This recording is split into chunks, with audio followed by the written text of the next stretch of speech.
Topic जिसका name क्या है, इक्विलिब्रियम रेट ऑफ एक्सचेंज। अब इक्विलिब्रियम का मतलब क्या है कि जहाँ पे कोई चीज इक्वल हो। तो अब आपको किसका बताना है, रेट ऑफ एक्सचेंज का, फॉरेन रेट ऑफ एक्सचेंज का बताना है। तो अब इसमें क्या बताएंगे हम कि जो इक्विलिब्रियम एक्सचेंज रेट है वो कौन सी रेट है, at which supply and demand for foreign exchange are equal to each other. जहाँ पे फॉरेन एक्सचेंज की जो डिमांड है और जो सप्लाई है वो एक दूसरे के इक्वल है, तो वहां पे कौन सी पोजीशन आएगी, इक्विलिब्रियम की। अगर उससे ज्यादा है रेट तो भी इक्विलिब्रियम की सिचुएशन नहीं है, अगर उससे कम है तो भी इक्विलिब्रियम की सिचुएशन नहीं है। तो अब एक डायग्राम देखिए इसके अंदर, अभी y एक्सिस है, ये o x एक्सिस है। o x एक्सिस पे हमने foreign currency supply and demand लिया है और o y एक्सिस पे हमने रेट ऑफ एक्सचेंज लिया है। ठीक है, तो अब सबसे पहले जो है हमने डिमांड और सप्लाई कर्व बना लिया। इसमें ये बिल्कुल सिंपल है कि जो डिमांड कर्व है वो हमने इस तरीके से बनाया है और जो सप्लाई कर्व है वो हमने इस तरीके से बनाया है। ठीक है, तो अब यहाँ पे ये क्या है, इक्विलिब्रियम पोजीशन है।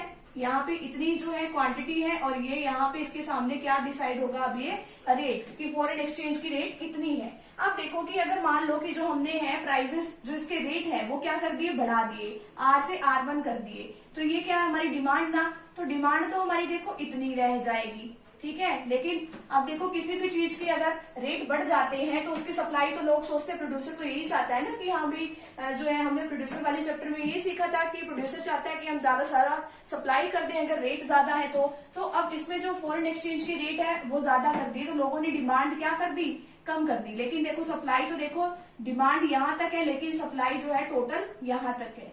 ठीक है, तो अब क्या होगा कि अब लोगों ने डिमांड कम करनी स्टार्ट कर दी तो इनको भी अपना रेट जो है वो डाउन करना पड़ेगा। इस केस में यही बताया था कि डिमांड तो कहाँ तक है, यहाँ से यहाँ तक है, और लेकिन जो सप्लाई है वो यहाँ से यहाँ तक है। तो अब ये रेट क्या हो जाएंगे, डाउन, और ये R पॉइंट पे ही आ जाएंगे, यानी कि जितनी रेट पहले थी उतना ही रेट हो जाएगा। अगर मान लो रेट जो है वो कम कर दिए, रेट यहाँ पे कम कर दिए ना, तो अब देखो कि जो सप्लाई है अब कम करने से, जो रेट कम करने से सप्लाई तो क्या हो जाएगी, कम। लेकिन अब लोगों को काम क्या है, लोग तो जो कम रेट पे जो है चीज ज्यादा खरीदना चाहते हैं, तो लोगों की एक्स्ट्रा डिमांड इतनी है। ठीक है, अब ज्यादा डिमांड हो जाएगी तो प्राइस वही फिर ऊपर चला जाएगा।